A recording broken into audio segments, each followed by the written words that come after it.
Nggak ada apa-apa. Nggak benar. Mending balik aja. Nggak beres.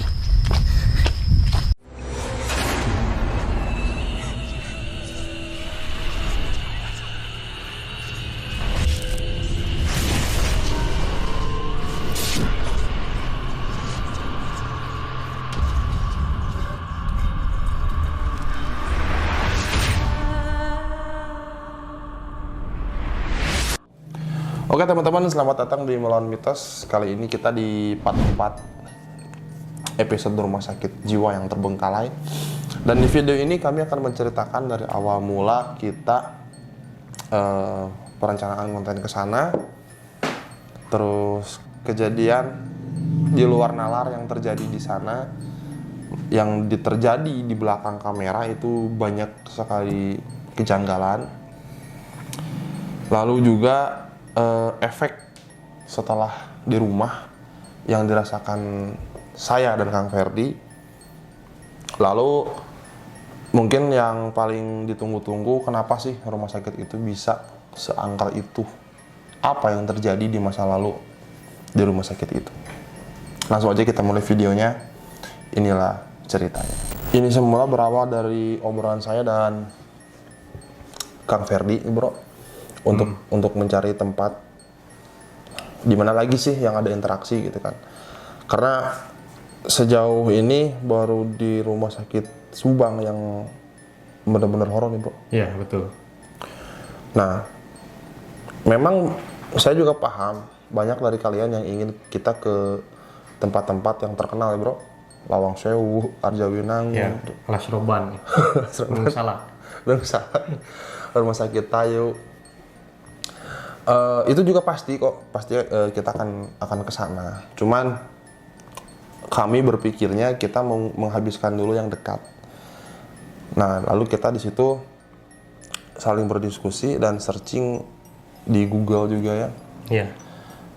Di mana sih rumah sakit yang angker yang terdekat gitu, yang masih di Jawa Barat juga. Setelah kita pilih-pilih, setelah kita searching, akhirnya dapatlah rumah sakit yang berada di daerah Cianjur, Jawa Barat. Awal mulanya kami ini tahunya itu adalah rumah sakit paru-paru. Awal mulanya. Singkat cerita, saya dan yang lainnya juga pergi ke sana untuk melakukan survei. Tapi pada waktu itu tidak bisa ikut beberapa orang, termasuk Kang Ferdi yang juga berbenturan dengan pekerjaan. Iya, betul. Ada jadwal kerja, nggak bisa. Berbenturan dengan pekerjaan.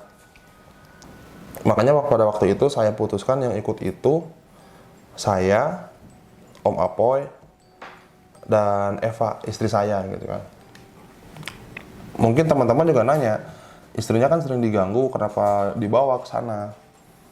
Karena begini, menurut saya dan Kang Ferdi, lihat di Google searching gitu kan, kita menganalisa dari foto dan video-video orang lain juga yang udah ngonten di sana. Sepertinya tidak angker ya, bro. Biasa aja gitu. Biasa aja. Karena rumah sakit itu bersih, Iya, betul. rapi. Nah, mungkin itu rumah sakit terbengkalai paling bersih dan paling rapi yang kita datangi ya, bro. Iya. Dibandingkan dengan yang lain.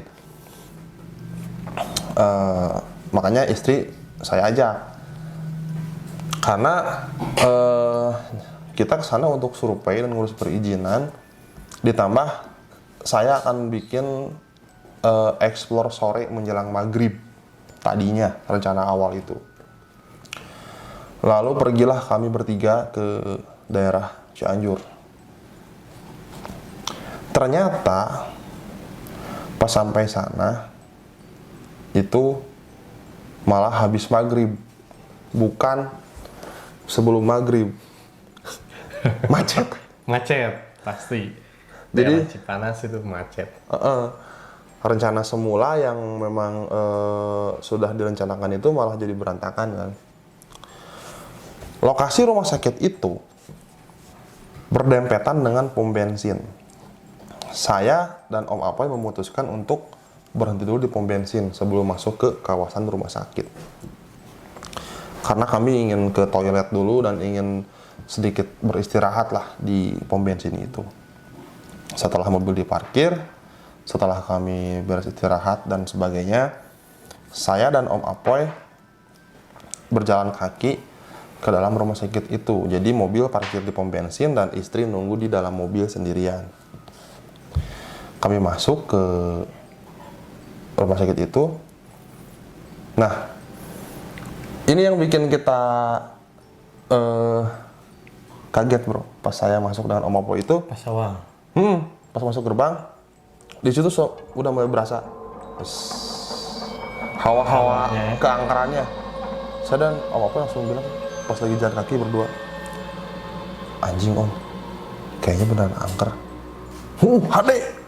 Hade di mana itu kan? Semangat gitu ya, Semangat. Nah, terus kayak berjalan itu cukup jauh ya dari gerbang ke rumah si ibu yang jaga kan cukup jauh. Jauh. 100 meter ada ya? Lebih. Lebih ya? Lebih. Lebih 200-an. Ada 200-an. 200 meter. 200 meteran. Nah, itu jalan kaki. Lalu kami melihat, saya dan Apoy itu melihat ada satu bangunan yang ada lampunya nyala gitu kan. Oh mungkin ini rumah yang jaga. Karena menurut hasil penelusuran di Google juga di situ ada yang jaga. Ada yang jaga ya. Ada yang tinggal satu rumah, satu keluarga. Ternyata betul itu adalah rumah dari Ibu Lim, ya penjaga di rumah sakit yang sudah terbengkalai. Singkat cerita kami minta izin dan kami diizinkan untuk konten di situ. Nah, di situ setelah izin didapat, saya sama Om Apoy bingung lagi. Ini mau ngapain? Kita udah jauh-jauh ke sana kan? Masa cuma ngurus izin doang balik lagi? Sayang ya. Sayang ongkos waktu gitu kan. Bagaimana caranya kita supaya dapat video? Nah, terus di situ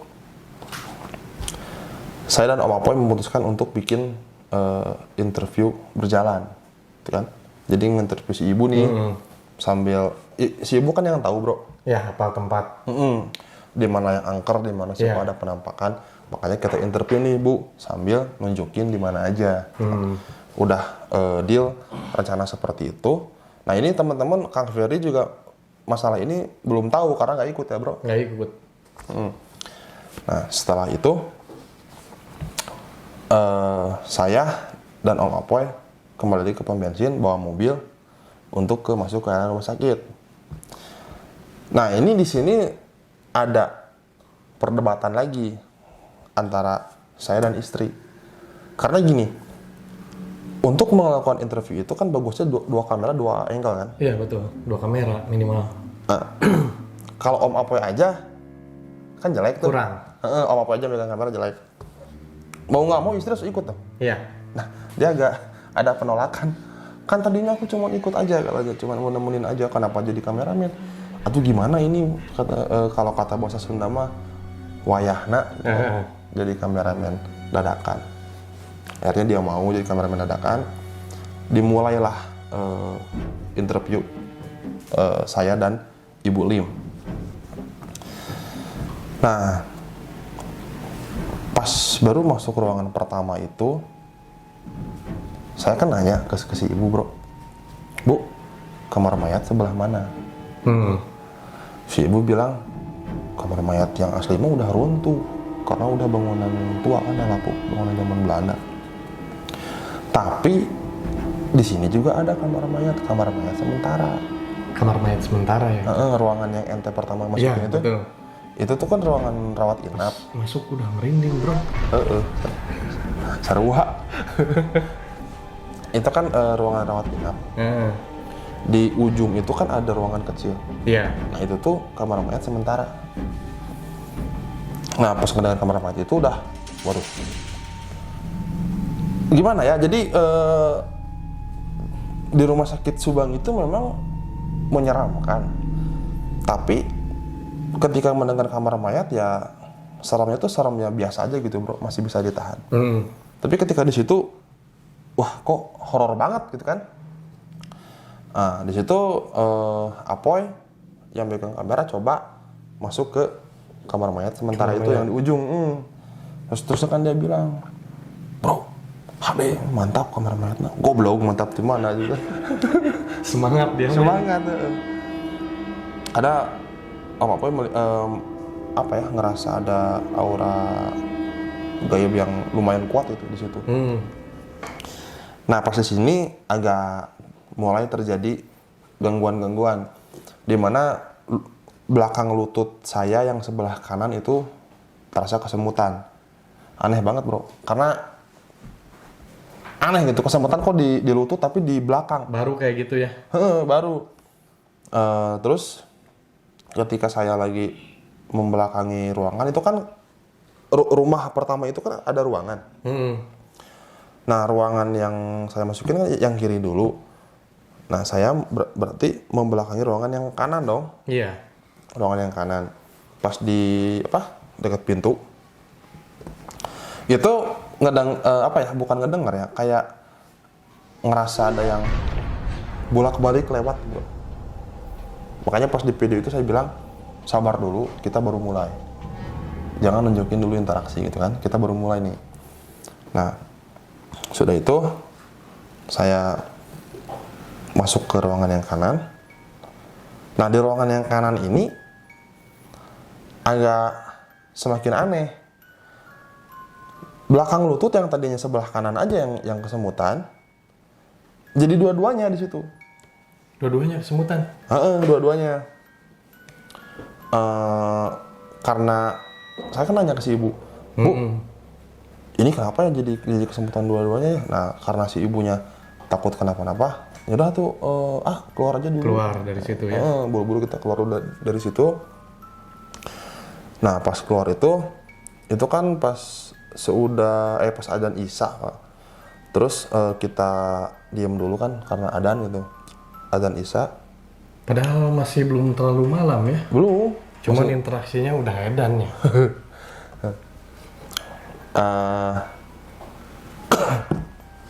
Kita diam dulu kan karena adzan Isya gitu.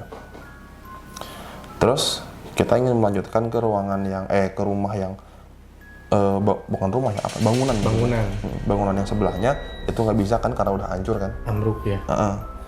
Atapnya udah habis. Kita berarti masuk ke bangunan yang ketiga.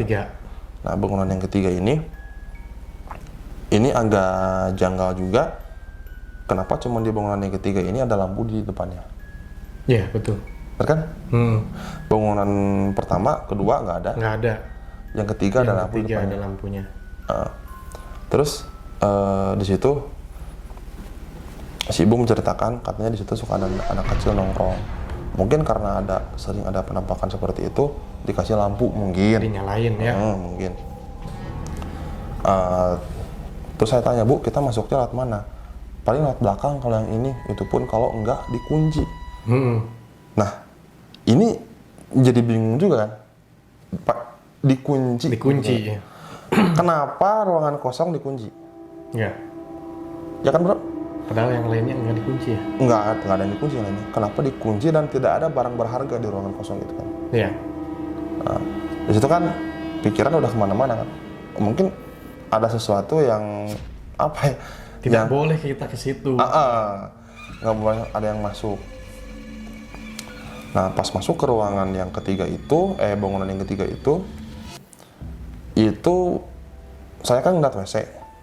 WC itu ada dua. WC kecil sama WC yang memanjang letter L. Ente waktu ekspor nggak masuk ke bangunan itu ya, Bro? Nggak, dikunci, Bro. Nah, aneh kan? Iya. Kosong, nggak ada barang berharga, kenapa dikunci? Betul. Nah. Saya coba buka-buka, nggak bisa dikunci. Nah, kita balik lagi ke WC tadi ya. Si WC tadi yang letter L itu coba deh dipikir pakai logika. Untuk apa zaman Belanda bikin WC sepanjang itu? Iya. Sedangkan di sebelahnya kan ada WC kecil. WC kecil. Untuk pup, mandi dan pipis di situ. Nah, di situ kan logika kita main nih. Iya. Dan pikiran saya waktu itu adalah untuk pemandian mayat. Karena manjang kan. Nah, bisa jadi. Ya kan? Manjang. Nah, lalu kita jalan lagi agak sedikit ke depan. Baru mungkin 2-3 langkah dari WC itu mulai terasa saya mencium bau amis. Di situ tuh. Bau amis, bau darah. Gimana sih waktu di rumah sakit Subang? Bau segala macam lah. Segala rupa ayah. Bahkan sampai bilang ke si ibu, Bu, kok ini bau kayak gini? Ya wajar sih, cina katanya dulunya di situ tuh banyak yang muntah darah. Oh, sakit paru gitu ya? Yang untuk ruangan perawatan penyakit TBC. Dan banyak juga di situ yang paru-parunya pecah katanya. Yang jadi pertanyaan kita, itu kan udah lama, ngapain masih bau kan? Nggak masuk akal. Setelah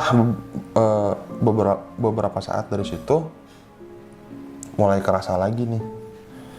Lutut yang tadinya kesemutan jadi lemes. Jadi lemes. Makanya di video saya jongkok. Nah. Itu bukan karena banyak gaya, memang karena lemes makanya jongkok. Aneh kan, anjir kok jadi lemes gini gitu kan. Nah, ketika jongkok tuh terus ngomong sambil ngomong, itu posisi saya kan ngebelakangin tembok. Yang megang kamera yang di depan saya itu si Om Apoy. Om Apoy diem di lawang pintu. Nah, lawang pintu itu tuh ada 2. Jadi di depan saya itu ada 2 lawang pintu, yang kiri yang kanan. Om Apoy diem di sebelah kiri. Jadi bersebelahan banget itu kan sama yang sebelah kanan. Pas lagi ngomong sambil jongkok, ini yang bikin horor di sini nih. Pas saya ngelihat ke sebelah kanan, di lawang pintu yang kosong, di situ ngelihat sesuatu. Jadi ngelihat sama seperti saya jongkok juga, tapi badannya tuh berbulu hitam. Oh, posisinya jongkok itu? Jongkok sama gitu kan, dan kepalanya kepala kerbau bertanduk.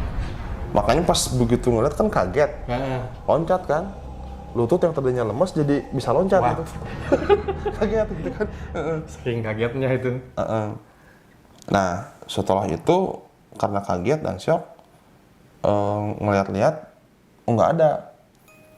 Jadi cuman sekilas gitu.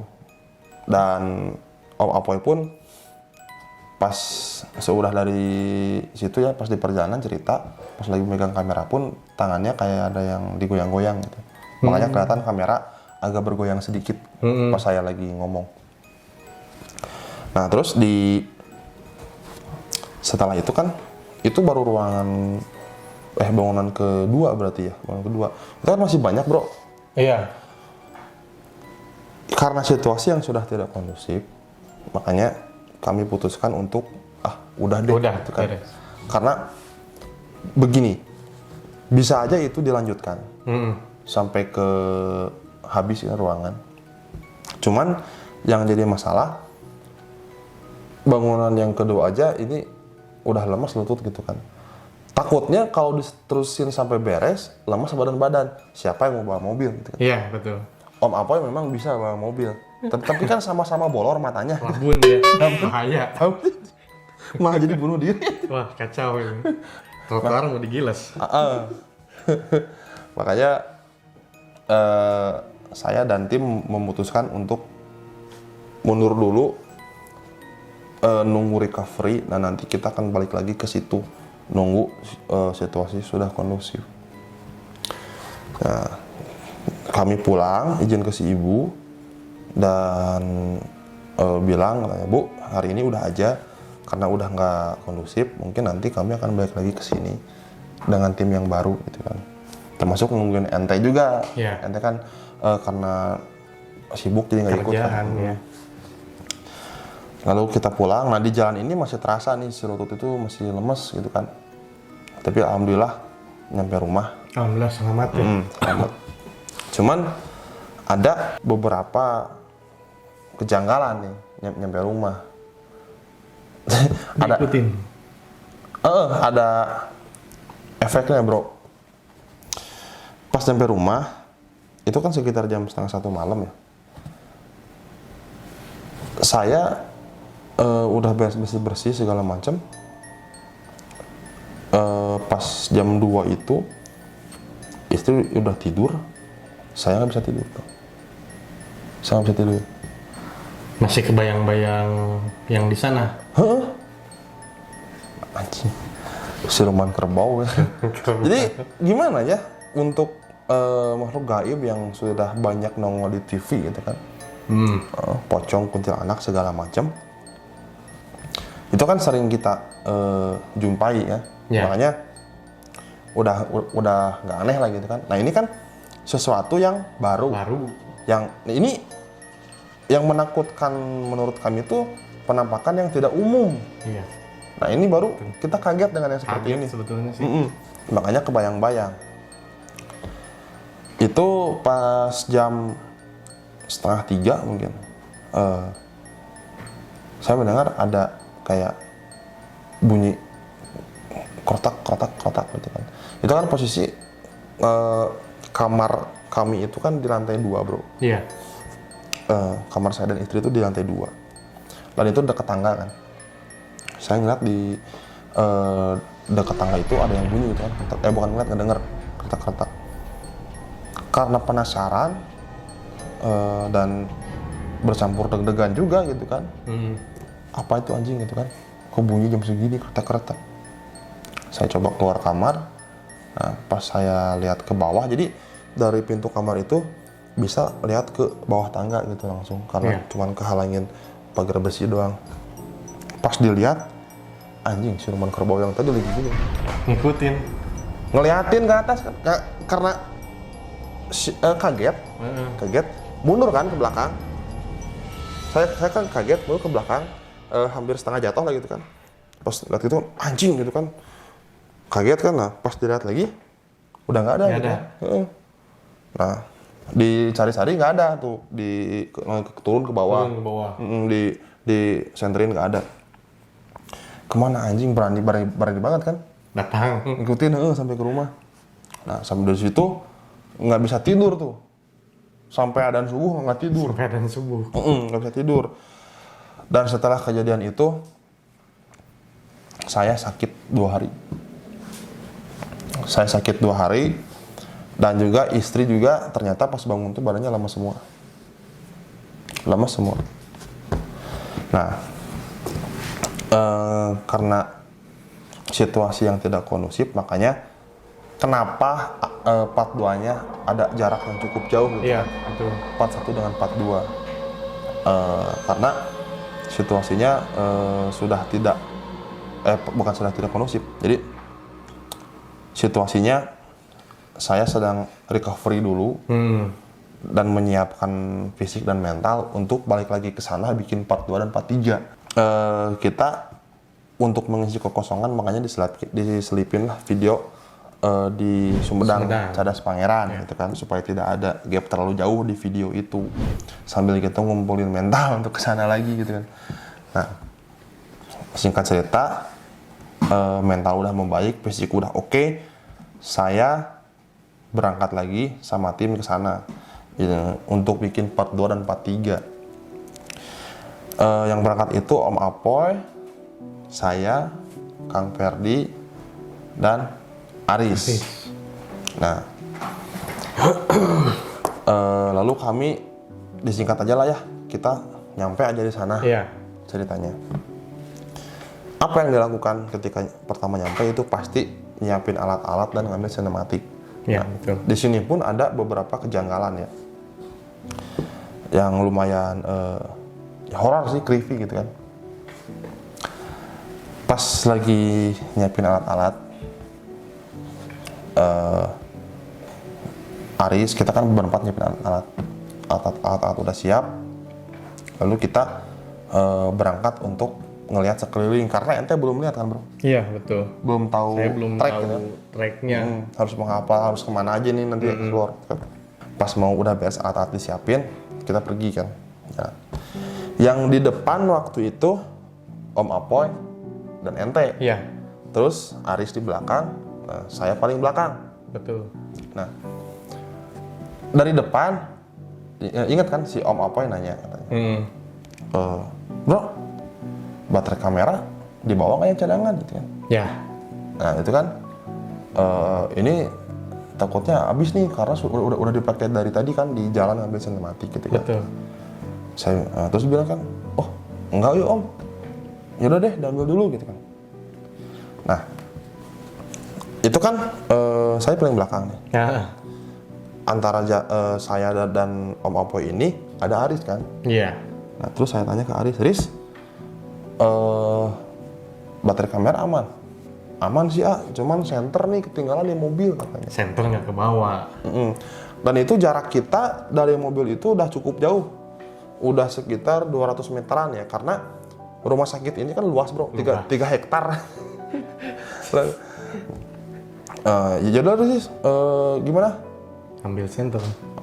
Enggak, seharusnya kan nyuruh ambil senter katanya. Ambil sendiri kan nyuruh gitu kan. Ya udah, ayo katanya. Nah, si Aris bilang ayo itu pas lagi posisi ngambil sinematik. Jadi saya tahu kan kebiasaan si Aris kalau lagi ngambil sinematik nggak bisa diganggu. Betul. Kayak kameramen kan Fokus. lagi gini kan, bentar nih enak lagi nanggung gitu kan. Nanggung nih lagi enak gitu. Karena tahu kebiasaan Aris yang kayak gitu, makanya saya jalan duluan. Saya jalan duluan sendiri gitu kan. Iya, sendirian. Sendirian. Ngeliat ke belakang, oh si Aris masih jauh, biarin aja lah. Jalan gitu. Pas nyampe mobil, buka bagasi, ngambil baterai, sama ngambil mau ngambil senter, tiba-tiba si Aris nongol. Dari belakang. Enggak, dari arah depan mobil kan, itu kita lagi buka bagasi mobil. Aris nongol, ngambil senter. Saya tanya kan, Aris senter? Cuman gitu jawabnya kan, nggak jawab yang lain. Oh ya udah, tutup bagasi, jalan lagi kan, jalan lagi. Nah posisi si Aris ngikutin di belakang. Bahkan sempat ditengok juga kan belakang si Aris gitu, jalan. Nah pas udah ente sama Apoy nunggu tuh di posisi itu, pas dari jauh kan udah agak kelihatan ya. Iya. Pas lagi jalan, loh kok si Aris ada di depan gitu kan, bingung anjing. Pas ke belakang, loh anjing Nggak ada. maksudnya gini, ini masih berpikir positif ya. Bisa aja dia ngeduluin gitu kan, lari, cuman Lari kemana? larinya kapan gitu kan. Larinya kapan kan. Nah ini agak bingung kita nyampein si Aris kan, Riz tadi ngambil senter nggak Aris? Enggak, dari tadi di sini. Anjing yang bener gitu kan. Iya tadi kan pas lagi ngambil sinematik ceritanya, ngajak ngambil senter, saya lagi tanggung enak, jalan duluan, pas mau disusul udah jauh. Makanya udah aja nunggu di sini. Betul. Terus yang tadi siapa anjing yang di bagasi gitu kan, bawa senter. Di situ kan udah mulai wah Nggak beres. udah kacau. Nah di situ balik lagi kita bareng-bareng ke bagasi, saya dan Aris yang asli ya. Dan ternyata senter itu udah jatuh, ada di bawah mobil. Di bawah mobil. Nah ini yang kejadian behind the scene-nya gitu kan, kejanggalan yang terjadi di Rumah Sakit Jiwa Terbengkalai. Terus pas saya dan Aris yang asli jalan dari mobil untuk nyamperin Kang Ferdi dan Om Apo yang udah jauh. Itu kan banyak pohon tinggi-tinggi bro. Iya. Pas lagi jalan itu, saya ngedenger ada suara perempuan nyanyi-nyanyi yang kayak gini. Itu kan, wah anjing merinding. Di center kan, Aris denger nggak? Denger apa? Tapi yang denger tuh cuma saya aja gitu, Aris nggak. Aris yang denger. Di center kan, gak ada apa-apanya. Itu jelas banget di pohon kedengeran. Nah, terus waktu pengambilan sinematik juga, dimana di lokasi itu terpisah antara saya dan Om Apoy, Kang Ferdi dan Aris. Ada sesuatu juga bro waktu itu, ente. Betul. Ada gimana? Jadi kita Ceritain. lagi anteng nih ngambilin sinematik dengan Aris. Posisinya yang pas di lorong. Lorong. Di lorong itu. Lorong setan. Lagi anteng. Sebetulnya sih udah beres di spot itu. Kita mau maju lagi, cari spot lagi. Dari belakang itu ada yang nimpuk pakai kayu. Cuman kita kan lagi nggak nge-shoot nih. Kamera lagi cuman ngambil sinematik, kita juga nggak pakai mic juga kan. Di situ tuh ngelempar kayu benda seperti itu, pluk. Saya bilang, keheula euy. Kalau bahasa Sundanya seperti itu. Bentar keheula euy. Acan mulai, saya bilang nih. Wah, baru ngambil gambar aja udah kayak gitu. Sebetulnya saya dengan yang namanya rumah sakit agak-agak Trauma. ngeri sebetulnya. Karena beberapa keluarga meninggal di sana. Iya betul. Terus banyak gangguan juga lah selama di rumah sakit itu ketika saya jagain keluarga. Nah, ditambah lagi kita kan, saya belum mulai explore, baru ngambilin gambar sinematik, udah kayak gitu, wah, Makin males. Jadi gini teman-teman, mungkin menyambung omongan Kang Ferdi barusan, dimana Kang Ferdi ini memiliki trauma karena kehilangan beberapa keluarga di rumah sakit ya bro. Betul. Nah, sedangkan saya memiliki fobia. Apa itu fobia? Jadi beda antara fobia dan trauma. Kalau trauma itu sesuatu yang punya alasan karena pernah mengalami kejadian buruk, itu namanya trauma. Sedangkan fobia itu rasa takut yang justru tidak ada alasannya dan tidak pernah mengalami kejadian buruk. Dan saya fobia dengan kalau bahasa ilmiahnya itu disebutnya nikropobia. Nikropobia. Jadi nikropobia itu ketakutan akan sesuatu yang berhubungan dengan kematian. Contoh, kamar mayat, kuburan, kain kafan, batu nisan. Nah, itu semua menurut saya creepy gitu kan.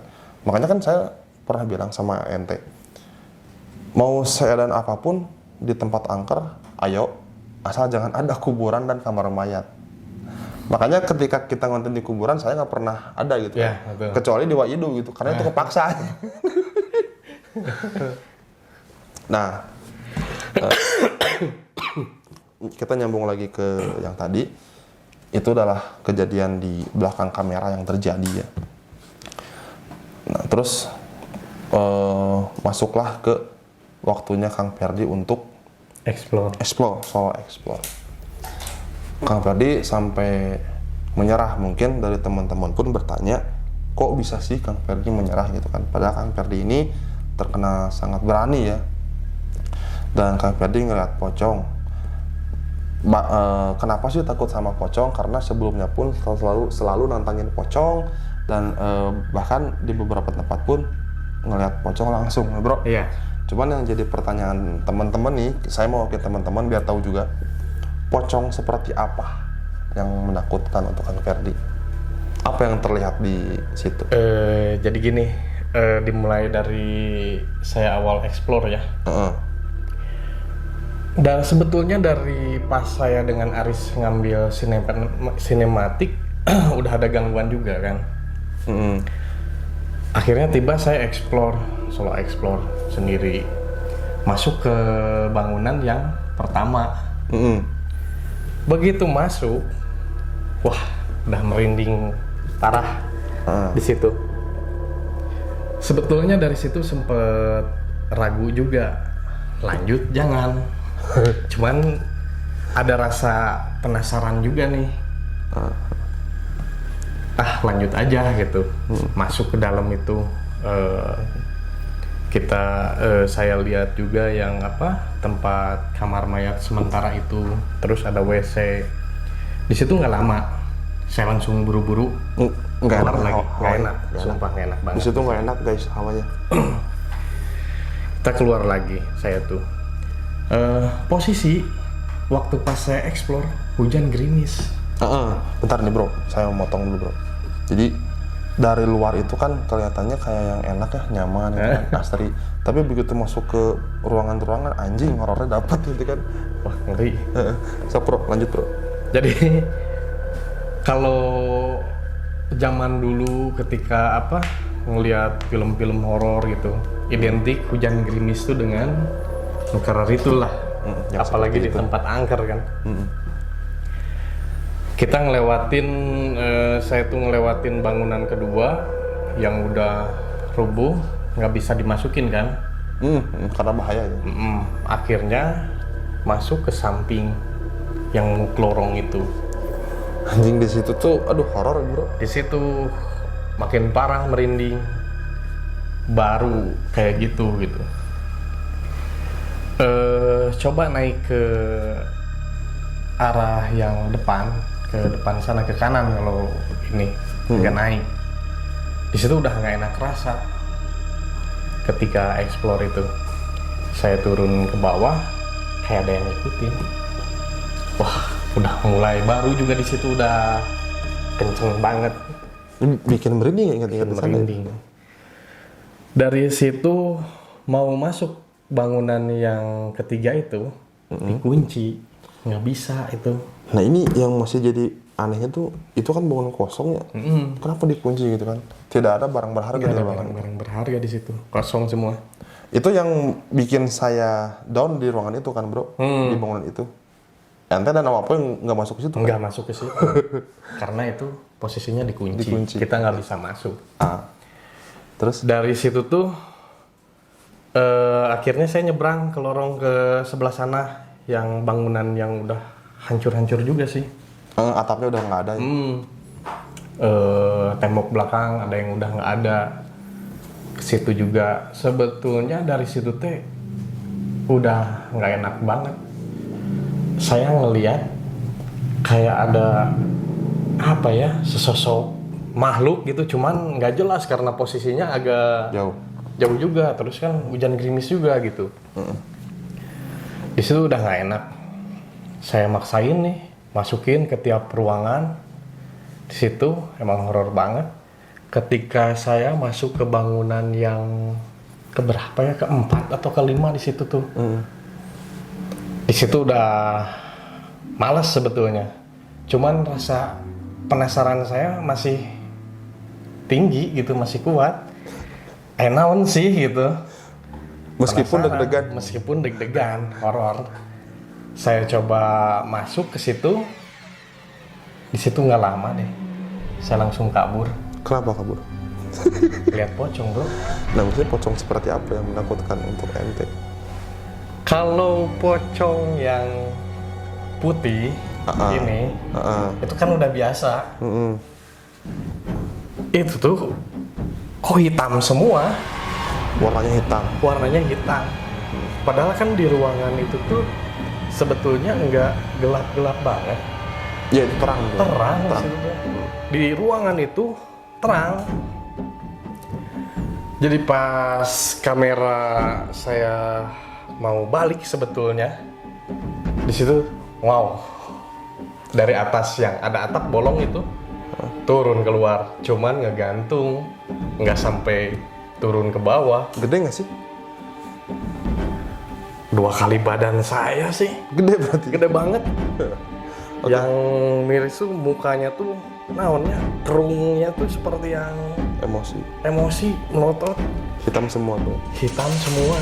Mukanya juga gosong. Cuman anehnya gini kan. Tiap-tiap ya. Ketika itu ada, ketika kamera disutin ngilang. Makanya saya buru-buru kabur. Saya cari aman sih sebetulnya. Oke, ini dipotong dulu bro, biar ngasih penjelasan dulu ke teman-teman yang nonton.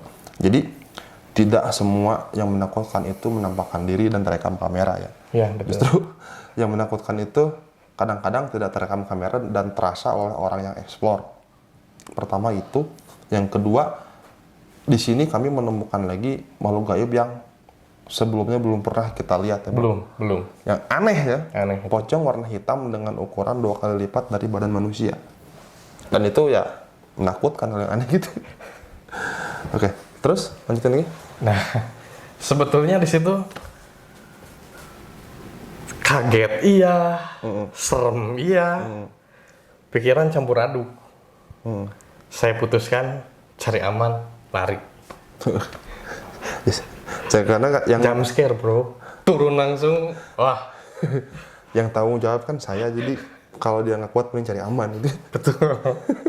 Nah, Saya lari pun, terus begitu pas di lorong nih, pas mau belok, itu ada yang lempar, nggak tahu apa. Puk. Mungkin kelihatan sama kamera, masih dilempar juga. masih dilempar juga. Padahal udah mau pergi gitu, nyamperin kru. Ini Sampai akhirnya tiba. Oke. Ngos-ngosan. terus itu mungkin cerita dari Kang Ferdi. Terus kita masuk ke uji mitos bagian Om Apoy ya. Ini dimana sebenarnya Om Apoy juga udah bilang, cuman kita perlu diingatkan lagi untuk teman-teman. Om Apoy di situ merasa merinding hebat. Ya. Dari awal uji mitos sampai akhir itu merinding terus-terusan Om Apoy di situ. Dan nggak biasanya Om Apoy seperti itu ya. Biasanya cuek-cuek aja gitu kan. Tapi Biasanya. tapi si anjing tuh kenapa nggak nongol ya ke Om Apoy ya? Kenapa cuma sama kita ya? Sama kita aja Jadi berarti kampret. jadi kita bubuk malu-maluin anjing. Terus apa ya? Sebenarnya ada sesuatu yang terjadi ketika Om Apoy sedang uji mitos.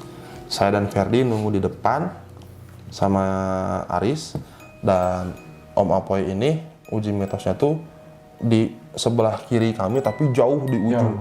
Jauh di ujung. Nah, dari arah kanan kami itu waktu itu ngelihat ada yang bawa senter. Bawa senter waktu itu. Karena takut mengganggu Om Apoy yang lagi uji mitos, inisiatiflah Kang Ferdi menghampiri orang itu. Iya, betul. Ternyata orang itu tuh saya lupa nggak nanya namanya. Cuman dia tuh yang jaga juga di situ, laki-laki lah ya, umur 40 tahunan. Dan dia tuh bilang katanya tidak boleh ada syuting di sini. Dan Kang Ferdi pun inisiatif untuk merekam kejadian tersebut. Bisa dilihat ya ini videonya.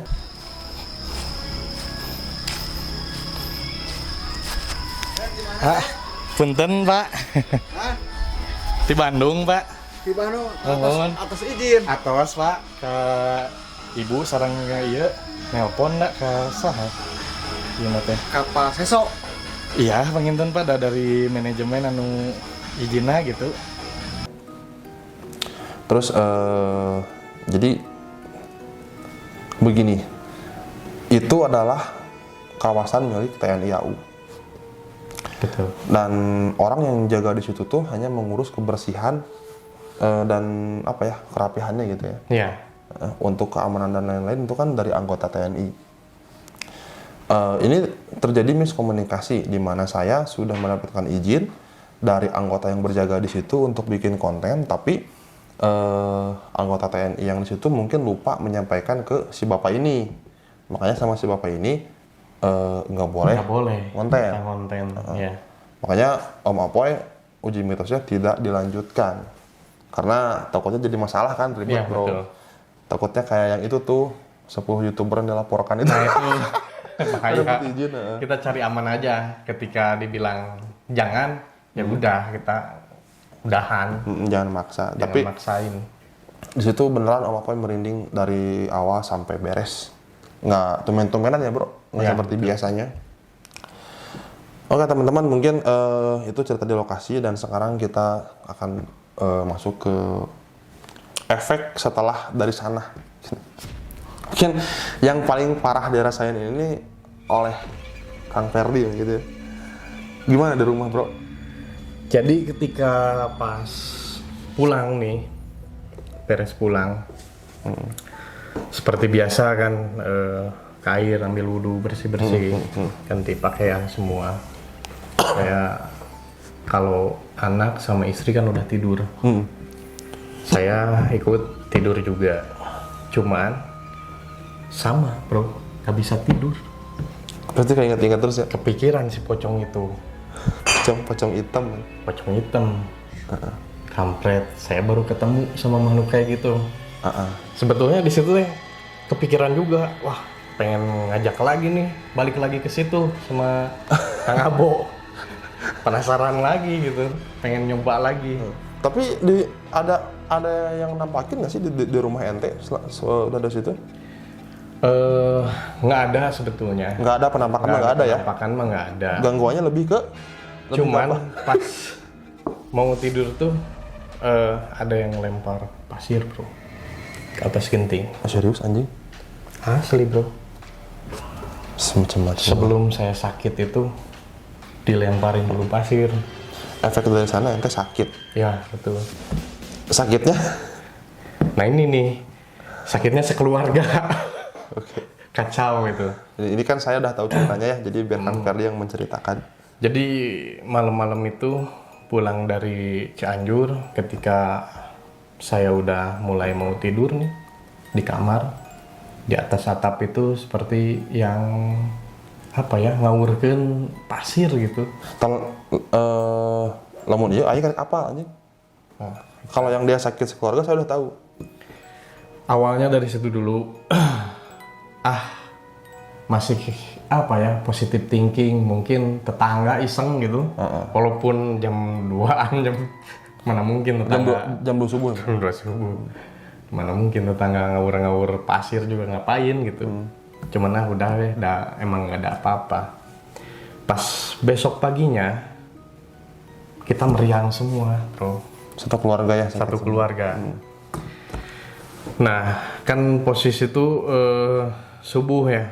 Saya maksain sholat subuh dulu, udah beres, mau nyapu-nyapu karena istri sakit waktu itu, udah nggak ketahan meriang. Lebih parah dari ente.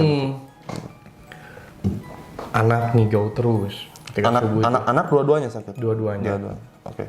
Saya mulai agak aneh ketika nyapu nih, keluar di halaman di teras rumah, ikan mati semua bro. Hah? Ikan saya mati semua di akuarium tuh. Kalau ini saya baru tahu juga nih. Terus burung mati 2. Jadi piaraan semua mati? Piaraan semua mati. Oke.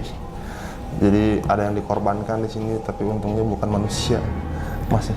Untungnya hewan yang dikorbankan. Kita sekeluarga sakit waktu itu. Sakitnya tuh yaitu panas gitu. Demam lah. Demam di situ tuh.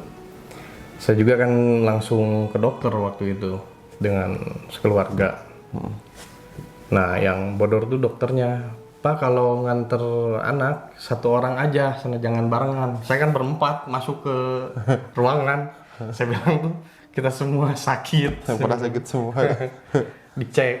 Sebetulnya normal bro. Oh, nggak ada yang jadi masalah ya? Nggak ada yang jadi masalah. Emang kita demam nih. Cuman dicek apa segala macam. Gula darah apa segala macam. Normal saya tuh. Cuman istilahnya disuruh istirahat. Istirahat aja sekeluarga. Badan kayak yang remuk, kayak yang digebugin. Istri saya muka kan sampai bengkak-bengkak waktu itu ngabarin. Nah kalau ini parah sih, kasihan kalau udah sampai istri. Karena udah mengganggu ke keluarga itu hal yang paling sedih buat kita ya bro. Iya betul. Terus gimana? Ceritanya udah berobat, masih belum ada perkembangan gitu. Kita masih sakitnya lumayan parah waktu itu. Akhirnya pindah. Nggak ngaruh nih berobat ke dokter yang pertama. Nah, terus? Akhirnya saya ke Sukajadi. Sukajadi, oke. Ente ngapain ke Sukajadi? Ke Sukajadi, ke rumah mertua. Kita berobat Ada dokter juga di sana kan, puskesmas. di Dokter sana. yang berbeda. Dokter yang berbeda. Oke, dokter yang kedua berarti. Oke. Cek lagi segala macam. Bahkan anak sampai di ronsen. Oke, terus hasilnya? Normal, bro. Semuanya normal. Cek lab semua normal. Semua normal. Oke. Terus? Di situ kan udah mulai khawatir nih, makanya ngehubungin, bro mau balik gini. Iya, iya benar. Jadi karena sudah berobat ke dua dokter yang berbeda tapi tidak kunjung sembuh, makanya inisiatif saya bawalah ke Pak Haji Ahmad, guru spiritual saya. Mungkin aja efek dari sana ya, Bro. Ya, takutnya gitu. Akhirnya Kang Ferdi diruqyah satu keluarga, cuman kami tidak melakukan perekaman video pada waktu itu karena nggak etis, anak dan istrinya lagi sakit ya, nggak enak. Privasi juga. Kalau ente doang mah nggak apa-apa gitu kan. Di videoin. Cuma kalau istri dan anak ente kasihan, Bro. Jangan. Lalu dikasih air doa dan beberapa jam dari situ udah membaik ya, Bro. Membaik. Sembuh total sih kan, tapi ada perubahan ya. Ada perubahan dan sampai sekarang juga alhamdulillah sehat. Iya, betul. Kayak itu yang terjadi sama Kang Ferdi. Sedangkan yang terjadi sama saya itu bentar, Om Apoy dulu. Om Apoy itu nggak ada apa-apa di rumah tuh, anjing. Kenapa bingung goblok. Kampret itu. Nggak digangguin. Kalau saya ini kejadian sama istri, pas pulang dari sana itu istri ngerasa badannya lemes, bangun tidur tuh lemes, nggak bisa ngapa-ngapain gitu kan, sampai dia nggak kerja. Terus pas malamnya sekitar jam 11:30, dia lagi main handphone di sofa mungkin ya. Ini baru nih gangguan yang seperti ini. Kan ada di bawah TV itu ada meja, Bro. Ada mangkok bekas makan lah ceritanya ya, entah makan apa lupa. Dia gerak dikit, gerak dikit. Terus istri kan biarpun matanya ke handphone, tapi seenggaknya Kelihatan. si ekor mata ini melihat kan, ngeh gitu kan. Pas lagi main handphone gini, dia ngeliatin apa itu. Nah, pas diliatin ternyata masih gerak. Seret, sampai akhirnya jatuh, pecah. Nah itu posisi saya lagi di luar, bukan di rumah. Sampai istri nelfon nyuruh cepet-cepet pulang. Sedangkan untuk saya nyampe rumah itu kan butuh waktu. Nah selama mungkin sekitar setengah jam lah. Nah selama setengah jam itu istri sambil takut gitu kan, dia berusaha untuk bersihin pecahan mangkok itu. Yang belinya dibersihin kan.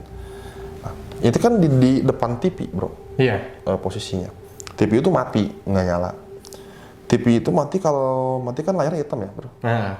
Dan misalnya suka kalau diperhatiin ngeliat bayangan kita kan. Iya. Nah itu pas lagi bersihin. Ada pantulan yang pas lagi bersihin sapu, pas ke TV, kepala kerbau anjing. Di situ istri teriak, shock, dan lari ke kamar. Dia nggak mau keluar kamar sampai saya pulang. Itu adalah gangguan yang terjadi di rumah saya gitu kan. Selain saya, dan istri juga mengalami. Nah, setelah kejadian itu semua, saya berusaha untuk mencari tahu ini sebetulnya ada apa di rumah sakit ini. Dulunya tuh kenapa? Kok bisa sampai seangker ini? Gitu kan? Sebetulnya saya sudah dapat feeling ketika di sana, hanya kurang yakin, takut salah gitu, Bro. Takut disebutnya asal bunyi gitu. Makanya saya harus memvalidasi sama orang yang benar-benar tahu sejarah di sana gitu kan. Kita samain benar nggak nih gitu kan. Singkat cerita, saya main ke daerah Cianjur. Pada waktu itu ada teman yang baru beres di operasi usus buntu. Main ke sana, nengok ceritanya kan. Nah, ternyata si orang tuanya tuh tahu banget daerah itu, daerah Cipanas sejarahnya seperti apa. Jadi, bentar, belum masuk. Ketika ngobrol, ternyata match nih dengan feeling yang saya dapatkan itu kan. Jadi, dulunya ketika itu kan dibangun tahun 1919 ya, 19. sama Belanda. Iya, betul. Kejadian awal itu pas mau dibangun untuk rumah sakit, di situ tuh ada sebuah padepokan pencaksilat. Oh, di tempat itu. Yang ada kolam bro, yang di tengah-tengah. Ada padepokan pencak silat. Nah, padepokan itu disuruh pindah sama Belanda karena itu mau dipakai lahan untuk rumah sakit. Rumah sakit. Mereka menolak kan, bahkan sampai Masih menolak. ngajak berantem lah gitu ya, daripada pindah mending ribut. Tapi Belanda waktu itu pinter, dia ngalah bro, dia ngalah. Nah, malamnya dieksekusi. Mereka pada lagi tidur itu ditembak sama meriam sampai hangus, hancur lebur itu padepokan. Parah. Itu yang pertama.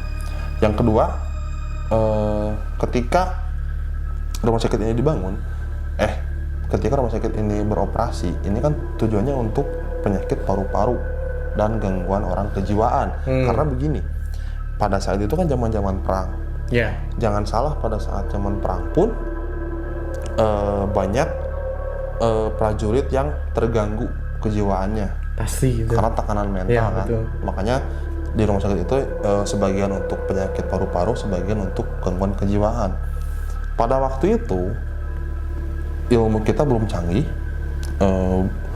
obat paru-paru itu belum ditemukan ya, belum secanggih sekarang. Dan juga untuk metode penyembuhan orang gila ini juga, maksudnya yang gangguan kejiwaan itu belum secanggih sekarang juga. Makanya banyaklah dipakai uji coba obat untuk orang yang sakit paru-paru, untuk yang gangguan kejiwaan. Kejiwaan itu. Dan uji coba itu tidak manusiawi yang akhirnya mereka meninggal dunia. Itu yang kedua. Dan yang ketiga, ketika masa pendudukan Jepang yang sudah saya ceritakan di part 1, di mana ada suster Belanda yang diperkosa sama puluhan tentara Jepang. Sadis banget ya. Sampai akhirnya dia koma dan meninggal gitu kan, karena ada trauma hebat di bagian alat kelaminnya. Nah, Jepang ini terkenal dengan sadisnya, dia menjadikan warga sekitar tuh sebagai Jugun Yanfu atau pemuas